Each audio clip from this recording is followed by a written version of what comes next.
It's been a tumultuous few weeks in Westminster with plenty of political comings and goings, but it's been important for me to keep a focus on the things that I am there to do and to represent you as fully as possible. The key debates which have taken place have been on the renewal of Trident nuclear weapons and on the Chilcot report. My position on Trident is very clear. I don't think there's any place for nuclear weapons in Scotland. I think that they're morally indefensible, I think that they are militarily futile, and I think that the economic arguments at the present time certainly don't stack up.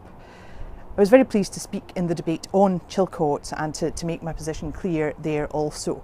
We very clearly do need to learn the lessons of the Iraq War. It's evident that we were taken into that war on a false premise, and we must make sure that that can never ever happen again.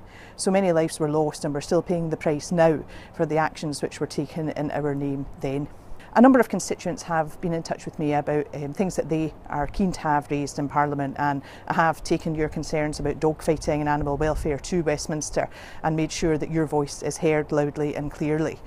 Also, a number of constituents are understandably concerned about the closure of banks in our local area, and I have spoken in a debate on banking, making it clear to the bank chief executives that it's not acceptable for banks to be closed in our local communities, particularly with a significant lack of consultation, which has been an issue here. A number of other people have made contact with the office to express concern about the language which was used both prior to and post the European referendum, finding it unhelpful and in some cases racist. There have been some very unfortunate terms used, and from what we hear from the police, this is having an effect on society in a very negative way. Again, I have raised this concern at Westminster. There's no place for racism or racist language, and that will always be my position. In Westminster this month, I have taken up the issue of green energy funding. This is a particular concern in the wake of the Brexit vote, and I will continue to push the UK government on that. We must not let these very important issues move out of our focus because of the impacts of the EU referendum. It is, though, important to reassure the EU citizens who live in East Renfrewshire that they have my full support and backing.